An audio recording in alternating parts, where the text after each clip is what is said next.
আমি আমাৰ চৌপাশে থকা চাকিসমূহ জ্বলাই দিবলৈ অনুৰোধ কৰিছোঁ।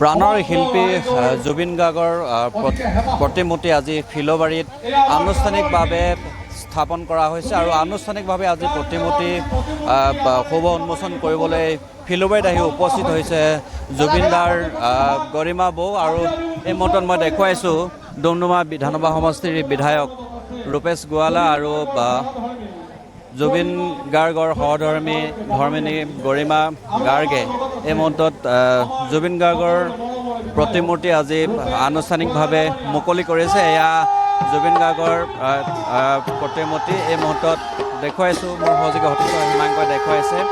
ইয়াৰ লগে লগে তাল মৃদং শংখৰ ধ্বনি বাজি উঠিছে। এয়া ফিল'বাৰীৰ পৰিৱেশ, তিনিচুকীয়া জিলাৰ ফিল'বাৰীৰ গাভৰু ভেটিত ফিল'বাৰীবাসী ৰাইজৰ আতিথ্যত সহযোগত আৰু ডুমডুমা বিধানসভা সমষ্টিৰ বিধায়ক ৰূপেশ গোৱালাৰ বিশেষভাৱে উদ্যোগত আজি এই জুবিন গাৰ্গৰ প্ৰতিমূৰ্তি আজি আনুষ্ঠানিকভাৱে ফিল'বাৰীত শুভ উন্মোচন কৰা হৈছে। বহুদিনীয়া প্ৰচেষ্টাৰ অন্তত আজি আনুষ্ঠানিকভাৱে প্ৰাণৰ শিল্পী জুবিন গাৰ্গৰ প্ৰতিমূৰ্তি আজি আনুষ্ঠানিকভাৱে শুভ উন্মোচন কৰিছে, শুভ উদ্বোধন কৰিছে পত্নী গৰিমা গাৰ্গে। এই মুহূৰ্তত তাৰে পৰিৱেশ দেখুৱাইছোঁ।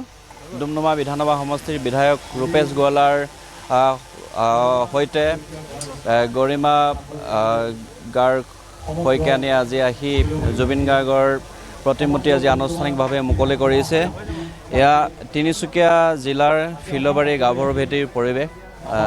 এয়া মই পুনৰ দেখুৱাইছোঁ যে প্ৰাণৰ শিল্পী জুবিন গাৰ্গৰ প্ৰতিমূৰ্তি গাভৰু ভেটি এই স্থানতে স্থাপন কৰিবৰ বাবে ফিল'বাৰীবাসী ৰাইজে চিন্তা চৰ্চা কৰিছিল।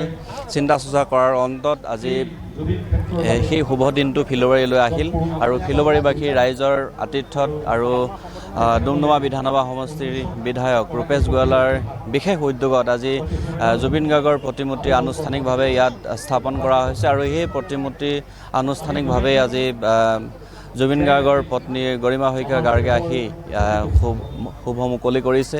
তাৰে এইখিনি মুহূৰ্তত পৰিৱেশ দেখুৱাইছোঁ আৰু গৰিমা বৌৰ সৈতে কথা পতাৰ অকণমান প্ৰয়াস কৰিম, যিহেতু গুৱাহাটীৰ পৰা পোনে পোনে আহি ফিল'বাৰীত আহি উপস্থিত হৈ জুবিনদাৰ যি প্ৰতিমূৰ্তি সেই প্ৰতিমূৰ্তি আজি মুকলি কৰিছে।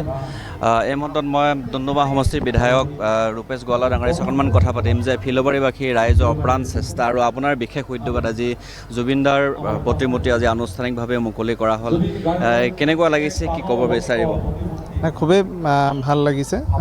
এটা খুব পৰিৱেশটো চালে আপুনি গম পাব যে কেনেকুৱা ধৰণৰ ৰাইজৰ মাজত এটা আনন্দৰ বা এটা শ্ৰদ্ধাৰ পৰিৱেশ।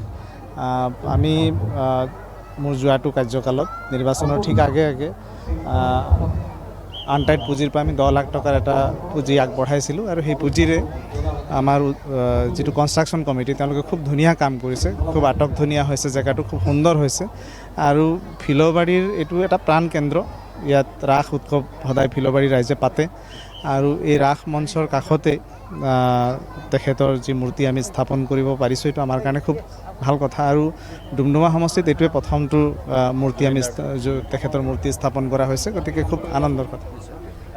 গৰিমা বৌ আছে, মই অকণমান বৌ কথা পাতিম। আপুনি গুৱাহাটীৰ পৰা আহিছে ফিল'বাৰীলৈ, ইমান দূৰলৈ আহিছে আৰু আহি আজি দাদাৰ মূৰ্তিটো আনুষ্ঠানিকভাৱে মুকলি কৰিছে।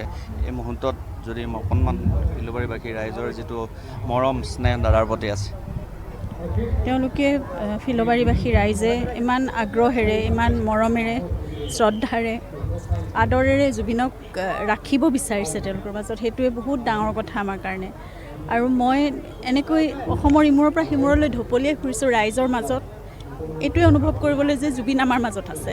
আৰু মই যেতিয়া ৰাইজৰ মাজলৈ ওলাই আহোঁ, তেওঁলোকৰ অন্তৰত জুবিনক লৈ ফুৰা দেখোঁ, সেইটোৱে মোক ক'ৰবাত কিবা এটা সেই শূন্যতাৰ মাজতো অলপ হ'লেও মোক সম্পূৰ্ণতা কিবা আনি দিব পাৰে যে জুবিন আমাৰ মাজত আছে এতিয়াও, আৰু ৰাইজে অমৰ কৰি ৰাখিছে, তেওঁ অমৰ কৰি ৰাখিব, সেই বিশ্বাসটো মই পাওঁ, সেইখিনি প্ৰতিশ্ৰুতিও মই যেন পাওঁ।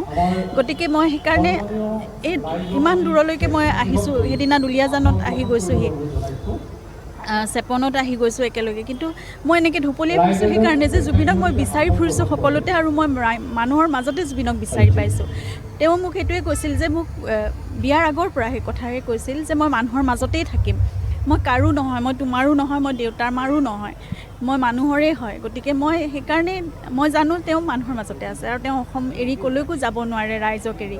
তেওঁৰ ইমান অসমখনক ভাল পায়, ইমান অসমৰ মানুহক ভাল পায়, গতিকে তেওঁ অসমৰ মানুহৰ লগতে আছে, আৰু তেওঁ কৰিব লগাখিনিও আমাক দেখুৱাই যাব, আৰু অসমৰ ৰাইজেও তেওঁক কেতিয়াও এৰি নিদিয়ে। তেওঁৰ সকলোখিনি, তেওঁৰ সৃষ্টিক, তেওঁৰ কৰ্মৰাজিক, তেওঁৰ আদৰ্শ বিশ্বাসক, সকলোবোৰ, তেওঁৰ সাধনা চৰ্চা সকলোবোৰ খুব মৰমেৰে তেওঁলোকে সংৰক্ষণো কৰিব, তেওঁলোকে প্ৰচাৰ প্ৰসাৰো কৰিব, আৰু প্ৰজন্মৰ পৰা প্ৰজন্মলৈ তেওঁলোকে আগুৱাই লৈ যাব। মই এইকেইদিন মই এনেকৈ ঘূৰি অন্ততঃ সেইখিনি মোৰ বিশ্বাস হৈছে, আৰু সেইখিনি কাম আমি সকলো অসমৰ ৰাইজে কৰি যাব লাগিব। অকল পৰিয়াল হিচাপে বা পত্নী হিচাপে মইতো কৰিব নোৱাৰিম অকলে, মোৰ সেইখিনি সামৰ্থ্য খুবেই সীমিত।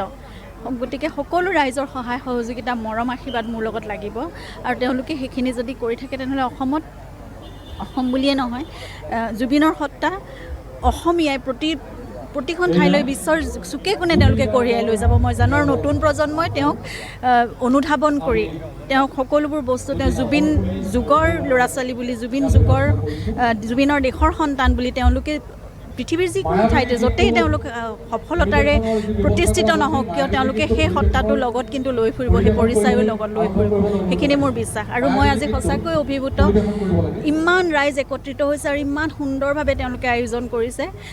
জুবিন আজি ইয়াত জীৱন্ত হৈ আছে, আৰু জুবিনে, মই জানো তেওঁ ক'ৰবাত, তেওঁ কিন্তু ইয়াত তেওঁৰ অৱস্থিতি আছে ইয়াত। একে সময়তে দাদা ন্যায় পাবই লাগিব, সকলো অসমবাসী ৰাইজে বিচাৰিছে। ন্যায়ৰ প্ৰসংগ যদি কওঁ, আদালতৰ কাম কাজখিনি চলি আছে, কিমানখিনি পৰ্যায়লৈকে আগবাঢ়ি গৈছে? এতিয়াতো সাক্ষ্য গ্ৰহণ কৰি আছে, ন্যায়ৰ প্ৰক্ৰিয়াটো চলিয়ে আছে।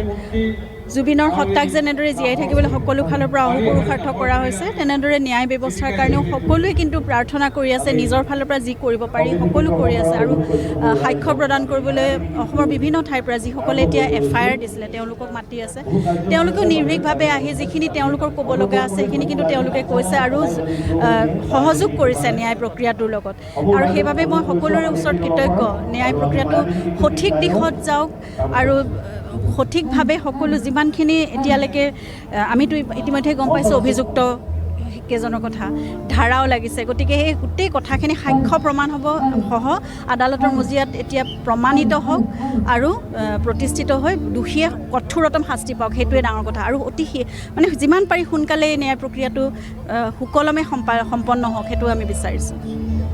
আৰু এয়া আছিলে জুবিন দাৰ পত্নী গৰিমা শইকীয়াকাক, আৰু ইতিমধ্যে বৈ আহি ফিলবাৰী গাভৰু ভেটি এই প্ৰাংগণত আজি জুবিন দাৰ প্ৰতিমূৰ্তি আনুষ্ঠানিকভাৱে শুভ মুকলি কৰিছে।